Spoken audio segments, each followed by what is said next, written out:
नमस्कार दोस्तों, अजगर भूमि टीवी पर आज हम साक्षात्कार करने जा रहे हैं बहुत बड़े सुप्रीम कोर्ट के एडवोकेट रविंदर कुमार जी से और जानना चाहेंगे कि भारतीय जनता पार्टी खास तौर से प्रधानमंत्री नरेंद्र मोदी जी ने अलीगढ़ में जाकर राजा महेंद्र प्रताप सिंह के नाम से विश्वविद्यालय बनाने की जो घोषणा की है उसके पीछे उनकी क्या रणनीति है और किस तरह से राजनीतिक लाभ के लिए वे राजा महेंद्र प्रताप सिंह का नाम इस्तेमाल करना चाह रहे हैं। तो आइए मिलते हैं रविंदर कुमार जी से। नमस्कार सर, सबसे पहला मेरा सवाल ये है कि भारतीय जनता पार्टी गड़े मुर्दे उखाड़ उखाड़ के राजनीति में माहौल भी खराब करती है और कई बार कोई बड़े महत्वपूर्ण नेताओं को महिमा मंडित करते हुए उनकी कौम को अपने फेवर में करने के लिए रणनीति बनाती रही है। क्या उसी रणनीति के तहत जो कि जाट आंदोलन कर रहे हैं पिछले 10 महीने से दिल्ली में कृषि कानूनों को लेके, उसको कुछ ठंडा करने के लिए या जाट समुदाय को अपने पक्ष में करने के लिए राजा महेंद्र प्रताप सिंह का महिमा मंडन करने के लिए प्रधानमंत्री और उनकी पार्टी लग गए हैं? देखिए, जो हिंदुस्तान का जाटों का इतिहास रहा है वो हमेशा संघर्ष और सत्ता के खिलाफ लड़ने का पूरा इतिहास रहा है। और आप देखेंगे कि अगर जाटों के इतिहास में अगर हम सबसे महत्वपूर्ण आदमी हैं वो राजा सूरजमल है और राजा सूरजमल की बराबरी जो है कोई नहीं कर सकता। और उनके सम्मान में जो सबसे बड़ी बात कही जाती है वो ये कहा जाता है कि भरतपुर के राजा सूरजमल ने अपनी फ़ौज से दिल्ली में मुग़ल सल्तनत पर चढ़ाई की और फिर वो जो है लाल किले का जो मेन गेट है उसमें से उसका एक हिस्सा उन्होंने तोड़ा और उसको जो है अपमान स्वरूप मुग़लों के वो उसको ले जाकर जो है उन्होंने भरतपुर में रख लिया। और इसीलिए राजा सूरजमल जो है जाटों में सबसे बड़े आदमी हैं अगर उनके इतिहास की बात करें। राजा महेंद्र प्रताप सिंह जो है उसी परंपरा के आदमी हैं, उसी अक्खड़ स्वभाव के आदमी हैं, उसी विद्रोह स्वभाव के आदमी हैं और वो बड़े मेधावी आदमी थे, बड़े पढ़े लिखे आदमी थे, बड़े क्रांतिकारी थे। और आप देखेंगे तो हिंदुस्तान के इतिहास में जो योगदान मदन लाल ढींगरा का है, जो हमारे इतिहास में जो है सुभाष चंद्र बोस का स्थान है, वैसा ही स्थान जो है राजा महेंद्र प्रताप सिंह का है। अब राजा महेंद्र प्रताप सिंह जाट थे ये कहना उनका अपमान है। जैसे अगर मैं ढूंढने लगूं कि भगत सिंह की जाति क्या थी, मैं ढूंढने लगूं सुखदेव की जाति क्या थी, मैं कहूं कि इकबाल की कौन सी जाति थी, मैं कहूं कि सुभाष चंद्र बोस की कौन सी जाति थी, तो वो लोग जो है देश काल जात समूह धर्म इनसे ऊंचे आदमी हैं। और इन्होंने क्या किया है कि जाटों को बरगलाने के लिए, जाटों को फुसलाने के लिए राजा महेंद्र प्रताप सिंह को अब कह रहे हैं जाट नेता थे। तो जाट राजा नहीं थे, वो जो थे हिंदुस्तान के एक बहुत शक्तिशाली राजा थे, सबसे पढ़े लिखे लोगों में थे। और उनके बारे में मशहूर है कि 1915 में वो जब हिंदुस्तान से बाहर गए और तब वो पूरी दुनिया घूमे, 50 देशों की उन्होंने यात्रा की। वो सोवियत संघ भी गए, वो जर्मनी भी गए, ब्रिटेन भी गए, जापान भी गए, टर्की भी गए, ईरान भी गए और उन्होंने चीन की यात्रा की। और उन्होंने हिंदुस्तान की आज़ादी की अलख जर्मनी और जापान के सहयोग से नेताजी सुभाष चंद्र बोस से तकरीबन 30 साल पहले जलाने की शुरुआत की। यानी वो चाहते थे कि हिंदुस्तान जो आज़ाद हो, और तब उन्होंने ये नहीं माना था क्योंकि प्रथम विश्व युद्ध उन दिनों चल रहा था। तो उन्होंने विश्व युद्ध में ये सोचा कि जर्मनी से हम मदद ले सकते हैं और तब उन्होंने जर्मनी के फेवर में कई आर्टिकल भी लिखे।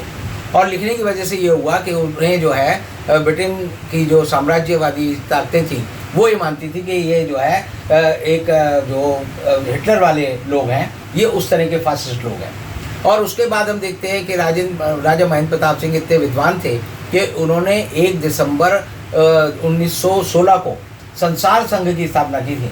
यानी यूएनओ की कंसेप्ट और जो एक लीग ऑफ नेशंस की कंसेप्ट फर्स्ट वर्ल्ड वार के बाद दुनिया ने देखी 25-26 में, वो उन्होंने 10 साल पहले सोच ली थी। अच्छा, एक चीज बताइए कि इतने योग्य आदमी और सर्व धर्मों को साथ लेके चलने वाले जो है महान नेता राजा महेंद्र प्रताप सिंह को जाट समुदाय तक ही सीमित करने के पीछे प्रधानमंत्री नरेंद्र मोदी, आरएसएस और बीजेपी की क्या रणनीति है? देखिए, यूपी का पूरा चुनाव जो है आप देखेंगे भारतीय जनता पार्टी सिर्फ एक मुद्दे पर लड़ रही है कि जात के आधार पर देश को कैसा बांटा जाए। अभी तक बीजेपी जो थी वो 2 धर्मों को बांटकर राजनीति करती थी, हिंदू और मुसलमान के बीच नफरत फैलाकर। अब ये जातियों के बीच में नेताओं को पैदा कर रहे हैं। मोदी जी ने कहा कि हमने अपनी जो मंत्रिमंडल विस्तार किया है उसमें फलाने फलाने लोगों को इतना लिया है। राष्ट्रपति तक को उन्होंने बता दिया कि राष्ट्रपति जो है हिंदुस्तान का राष्ट्रपति नहीं है, ये फलाने दलित तबके से आता है, तो इसलिए जो है कोई नहीं है और इसलिए ये हमारा राष्ट्रपति है।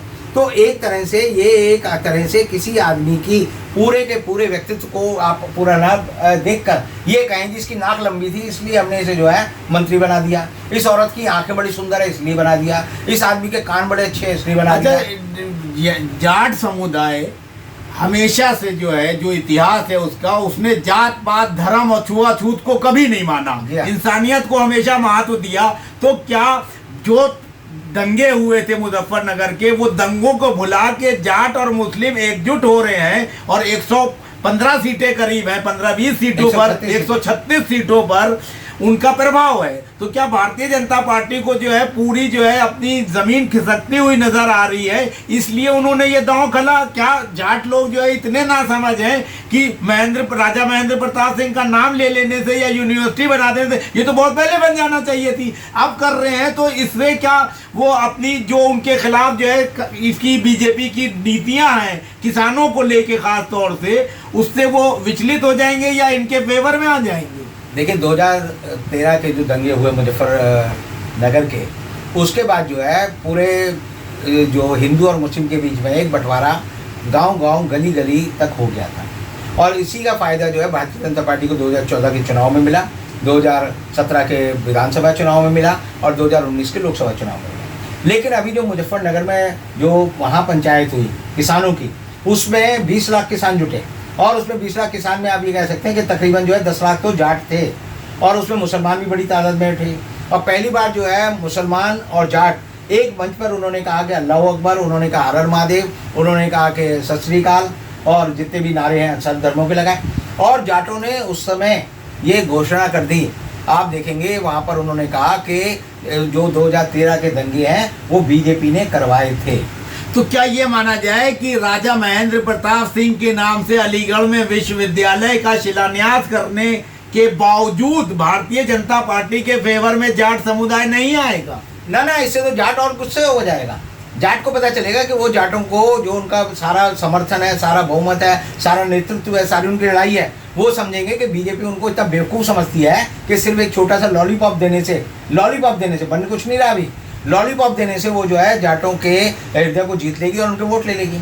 अब मोदी जी गए और उन्होंने कहा कि हम इनके नाम पे एक विश्वविद्यालय की स्थापना करेंगे, लेकिन आप देखिए कि राजा महेंद्र प्रताप सिंह की जो वृंदावन में उनकी जो समाधि है उसके बुरे हाल हैं। अगर योगी सरकार चाहती तो वृंदावन में उनकी समाधि को बढ़िया बनाती। और वो ऐसी जगह है जहाँ पर आप देखेंगे कि मथुरा में पहला जो चुनाव था लोकसभा का 1957 में, वो राजा महेंद्र प्रताप सिंह ने निर्दलीय रह के लड़ा था और तब उन्हें जो है 55% वोट मिले थे और अटल बिहारी वाजपेयी को बीजेपी ने वहाँ खड़ा किया था और अटल बिहारी वाजपेयी की सारे संघ परिवार के लगने के बावजूद जमानत जब्त हो गई थी। तो जमानत जब्त कर राजा महेंद्र प्रताप सिंह ने की, तो एक तरह से उस समय इन्होंने राजा महेंद्र प्रताप सिंह के गुण तो नहीं गाए होंगे, ये तो नहीं कहा होगा कि ये जाट सम्राट हैं तो हम इनको जो है इनके खिलाफ नहीं खड़े करेंगे। इन्होंने अपने सबसे बड़े नेता अटल बिहारी वाजपेयी को राजा महेंद्र प्रताप सिंह के खिलाफ खड़ा किया, पूरा दुष्प्रचार किया और उनके बारे में बहुत सारी बातें कही, लेकिन तब इनकी जब जमानत जब्त हो गई तब भी अकल नहीं आई। उसके बाद आप देखेंगे कि राजा महेंद्र प्रताप सिंह के इतिहास को ये गलत तरह से गढ़ने की कोशिश कर रहे हैं। राजा महेंद्र प्रताप सिंह जो है मोमडन ओरिएंटल जो वहाँ पर स्कूल था उसमें वो पढ़े, उसके वो छात्र है और वहाँ वो बड़े मेधावी छात्र थे। सर सैयद से उनकी बड़ी दोस्ती थी, बड़े उनके करीबी रिश्ते थे और इसीलिए उन्होंने मुसलमानों के भले के लिए अपनी ज़मीन जो है, अपनी सल्तनत की ज़मीन जो है, अलीगढ़ की जो रियासत की ज़मीन है, उसको उन्होंने मुस्लिम यूनिवर्सिटी को दिया, अलीगढ़ मुस्लिम यूनिवर्सिटी। यहीं पे एक सवाल, भारतीय जनता पार्टी तो ये चीज को दुष्प्रचारित कर रही है कि राजा महेंद्र प्रताप सिंह ने मुसलमानों के उत्थान के लिए जमीन दी, लेकिन ये मुसलमान जो हैं उनके भी पक्ष में नहीं रहे या उनके भी हितैषी नहीं रहे। इससे आप क्या समझते हैं कि ये क्या रणनीति है बीजेपी? देखिए राजा महेंद्र प्रताप सिंह का इतिहास पढ़ो, उनके बारे में जो किताबें वो पढ़ें तो उसे पता चलेगा कि वो हिंदू और मुसलमान का बदला एक दूसरे में भेदभाव करते ही नहीं थे। हिंदुस्तान की आज़ादी का जब बंटवारा हुआ और जब हिंदुस्तान और पाकिस्तान बने तब राजा महेंद्र प्रताप सिंह ने पूरी कोशिश की कि हिंदू और मुसलमान साथ रहें। तो राजा महेंद्र प्रताप सिंह का जो जाट के रूप में जो बड़ा हृदय है उसको अगर ये संकुचित करना चाहते हैं। और अलीगढ़ की इन्होंने हालत क्या कर दी है, अभी आप देखते हैं कि अलीगढ़ में जिस तरह से दंगे कराए, जिस तरह से रेप हुआ, जिस तरह से हाथरस में लड़की का रेप हुआ, तो उन सब से इन्होंने सिर्फ एक ही बात की है कि हिंदू और मुसलमान में बंटवारा हो। अब हिंदू और मुसलमान में बंटवारा ना हो, बल्कि हिंदुओं की पीढ़ियों में, जाटों में और दूसरे जो समुदाय हैं, क्योंकि एक समुदाय पूरी जगह नहीं रहता, ये नहीं है कि वही रहते हैं, उनके साथ और लोग रहते हैं, तो उनमें भी ये भेदभाव करने की कोशिश में लगे रहते हैं। वैसे इतिहास गवाह है कि राजा महेंद्र प्रताप जो है पहले ही जो है नेहरू से पहले ही जो है प्रधानमंत्री बन गए थे। उन्होंने जो है देश को आज़ाद करा दिया था और इतिहासकारों ने जो है नेहरू के महिमा मंडन के कारण राजा महेंद्र प्रताप सिंह का जो है उतना सचित्र जो है वर्णन और पूरा ठोस जो है वर्णन जो है इतिहास में नहीं किया इतिहासकारों ने, ताकि जो है नेहरू को जो है महिमा मंडित किया जा सके। इस पे आप क्या कहेंगे? ये बात नहीं है। आप ये समझिए, अगर दूसरे विश्व युद्ध में हिटलर जीतता, हिटलर की फौज जीतती, मित्र राष्ट्रों की फौज हार जाती, इंग्लैंड की फौज हार जाती, अमेरिका की हार जाती, हिंदुस्तान की फौज हार जाती, और फ्रांस की फौज, यूरोप की फौज हार जाती, रूस की फौज हार जाती, और अगर हिटलर का राज होता, तो समझिए आप हमारे जो नेताजी सुभाष चंद्र बोस हैं और राजा महेंद्र प्रताप सिंह हिंदुस्तान के हो सकता है प्रधानमंत्री, उप प्रधानमंत्री, राष्ट्रपति होते। लेकिन जब 1945 में हिटलर की मौत हो गई, हिटलर ने आत्महत्या कर ली, मुसोलिनी की हार हो गई, तो मित्र राष्ट्रों ने एक न्यूरम्बर्ग ट्रायल शुरू किया था और ये माना था कि फासिस्ट मंसूबे वाली सरकारें हैं, इसके जो समर्थक लोग हैं इनको ढूंढा जाए और उनको फांसी दी जाए। आज भी न्यूरम्बर्ग ट्रायल की जो कोर्ट है चल रही है, खत्म नहीं हुई है। तो राजा महेंद्र प्रताप सिंह के साथ ये एक गलती हो गई कि उन्होंने हिटलर का समर्थन किया था, हिटलर के तरीके से चल रहे थे। तो जब उसकी पूरी फौज का पराभव हो गया, उसके समर्थकों का पराभव हो गया, तो आप देखिए कि नेताजी सुभाष चंद्र बोस को भी छुपकर इसीलिए रहना पड़ा कि अगर वो मिल जाते तो उनको अरेस्ट किया जाता। लेकिन राजा महेंद्र प्रताप सिंह और सुभाष चंद्र बोस साहब ये दोनों जो है भारतीय नागरिकों, भारत के नागरिकों के लिए तो सकारात्मक सोच ही रखते थे, ये इनके विरुद्ध तो नहीं थे। वो विरुद्ध की बात नहीं है। एक न्यूरम्बर्ग ट्रायल की दिक्कत ये है, मैं आपको जो लोग नहीं समझ पाते कि नेताजी सुभाष चंद्र बोस जैसा वीर आदमी जो किसी से नहीं डरा, वो छुप के क्यों रहा, वो कहाँ गायब रहा, उसकी फौज के लोग कहाँ गायब रहे? वो ये रहे कि अगर ये घोषित किया जाता कि ये एक थे मित्र राष्ट्र थे, उसमें इंग्लैंड था, अमेरिका था, फ्रांस था और रूस था, चीन था, ये ऐसे देश थे। एक थे शत्रु राष्ट्र, तो शत्रु राष्ट्र कौन थे? उसमें जापान था, इटली था और जर्मनी था। इनके जो समर्थक लोग थे अगर वो मिल जाते तो उनको पकड़कर बंद किया जाता, उनके ऊपर न्यूरम्बर्ग ट्रायल चलता और उनको फांसी की सजा मिलती। तो एक भेदभाव जो है हिंदुस्तान की राजनीति की वजह से नहीं है, ये Nuremberg trial second world war का जो पोस्ट इवेंट है उसकी वजह से। अच्छा ये बताइए कि अब आप आखिरी सवाल कि भारतीय जनता पार्टी जिस तरीके से खास तौर से यूपी के चुनाव को लेकर बहुत ज़्यादा जो है चिंतित है और किसी भी कीमत पर उत्तर प्रदेश विधानसभा चुनाव जीतना चाहती है, क्योंकि 2024 का रास्ता वहीं से निकलेगा, राजनीति में लोग कहते हैं। इस पर आप क्या सोचते हैं कि भारतीय जनता पार्टी खास तौर से जाट समुदाय से पूरी तरह से जाट समुदाय उनसे विरक्त हो गया है, अलग हो गया है, नाराज हो गया है, आक्रोशित हो गया है, तो भारतीय जनता पार्टी का प्रदर्शन उत्तर प्रदेश में कैसा होगा? देखिए, आप ये मान लीजिए कि मुजफ्फरनगर में जो रैली हुई जिसमें 20 लाख लोग जुटे, तो आप ये मान लीजिए उसी दिन जो है ये तय हो गया कि अब जो है भारतीय जनता पार्टी उत्तर प्रदेश में 2022 के विधानसभा चुनाव में जीतने नहीं जा रही है।